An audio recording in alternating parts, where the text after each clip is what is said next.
வணக்கம். நான் சத்யவர்ஷா. இந்திய அரசியல் அமைப்பு ஆலோசகராக பணியாற்றி வருகின்றேன். அனைத்திந்திய அண்ணா திராவிட முன்னேற்ற கழகத்தின் தேர்தல் அறிக்கை 211. கோவையில் அகல ரயில் பாதை பணிகள் முடிவடைந்த நிலையில் இவ்வழித்தடத்தில் இயங்கி வந்த ரயில் சேவை மீண்டும் துவக்க நடவடிக்கை எடுக்கப்படும். தேர்தல் அறிக்கை 212. சுற்றுலா. தமிழ்நாட்டில் வெளிநாட்டு சுற்றுலா பயணிகள் வந்து செல்லும் இடங்களிலும் உள்நாட்டு சுற்றுலா பயணிகள் அதிக அளவு வந்து செல்லும் இடங்களிலும் சுற்றுலா வசதிகள் மேம்படுத்தப்பட்டு அப்பகுதியில் உள்ள படித்த இளைஞர்கள் மகளிருக்கு பயிற்சி அளித்து வேலை வாய்ப்பு உருவாக்கப்படும். அதேபோல் புகழ்பெற்ற திருக்கோவில்களை இணைந்து ஆன்மீக சுற்றுலா பாதைகள் அமைக்கப்பட்டு அதற்கென வசதிகள் மேம்படுத்தப்படும். தேர்தல் அறிக்கை 213. சென்னையிலிருந்து கன்னியாகுமரி வரை கடல் சார்ந்த கடற்கரை பகுதிகள் சுற்றுலா வளர்ச்சி திட்டத்தின் கீழ் 10 இடங்கள் தேர்வு செய்யப்பட்டு கடல்சார் விளையாட்டு மையம் ஏற்படுத்தி படகு சவாரி, அலைச்சரக்கு, scuba driving, water polo, free driving போன்ற விளையாட்டுகள் சர்வதேச அளவில் பிரபல நிறுவனங்களில் பங்களிப்புடன் world class water theme park அமைக்கப்படும். இதன் மூலம் அந்தந்த பகுதியில் உள்ள மக்களுக்கு புதிய தொழில் வாய்ப்பு உருவாக்கப்படும். இந்த திட்டத்தின் வழியாக 50,000க்கு மேற்பட்ட வேலை வாய்ப்புகள் உருவாக்கப்படும். வெளிநாட்டு சுற்றுலா பயணிகள் அதிகமாக வருவதால் அந்நிய செலாவணி பெருமளவில் ஈட்டப்படும். மேலும் சென்னையில் பல்வேறு இடங்களில் இன்டர்நேஷனல் ஃபுட் ஸ்ட்ரீட், மெரினாவில் ஃபிஷர்மேன் ஃபுட் ஸ்ட்ரீட், மீன் உணவகம் அமைக்க நடவடிக்கை எடுக்கப்படும்.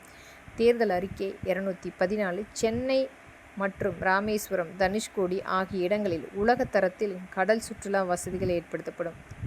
இளைஞர் நலன், வேலைவாய்ப்பு, திறன் மேம்பாடு. தேர்தல் அறிக்கை 215. 10 மற்றும் 12ஆம் வகுப்பு மட்டுமே முடித்துவிட்டு சொந்தமாக தொழில் தொடங்கக்கூடிய இளைஞர்களுக்கு திறன்சார் பயிற்சி வழங்கி எவ்வித பிணையும் இல்லாமல் 25 லட்சம் வரை தொழில் கடன் வழங்கப்படும். தேர்தல் அறிக்கை 216. தமிழ்நாட்டில் இயங்கி அனைத்து தனியார் நிறுவனங்கள், தொழிற்சாலைகள் மற்றும் வணிக நிறுவனங்கள் குறைந்தபட்சம் 75% வேலை வாய்ப்புகள் தமிழ்நாட்டில் உள்ள தமிழருக்கே வழங்க வேண்டும் என்பது கட்டாய சட்டமாக்கப்படும். 217. அரசு அலுவலகங்களில் உள்ள லட்சக்கணக்கான காலி பணியிடங்கள் டிஎன்பிஎஸ்சி மூலம் நிரப்பப்பட்டு படித்த இளைஞர்களுக்கு வேலை வாய்ப்பு உருவாக்கப்படும். தேர்தல் அறிக்கை 218. மலைவாழ் பகுதியில் வசிக்கும் இளைஞர்கள் சுயதொழில் தொடங்கி அவர்களின் வாழ்வு மேம்பட அதிகபட்சம் 10 லட்சம் கடன் பெற வழிவகை செய்வதுடன் அதில் 50% மானியம் வழங்கப்படும். தேர்தல் அறிக்கை 219.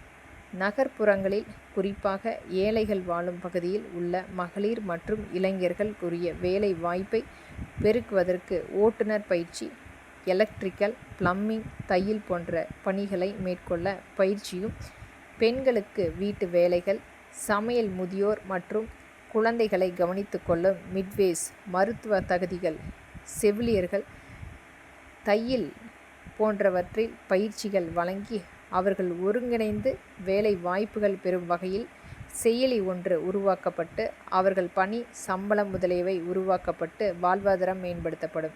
இதற்கென தனி அமைப்பு ஏற்படுத்தப்படும். தேர்தல் அறிக்கை 220. படித்த இளைஞர்களில் திறன் வளர்ப்புக்கென ஸ்கில் டெவலப்மெண்ட் தனி பல்கலைக்கழகம் உருவாக்கப்பட்டு புதிய தொழில்நுட்பத்துடன் ஆன்லைன் திறன் மேம்பாட்டு பயிற்சி அளிக்கப்படும். நன்றி.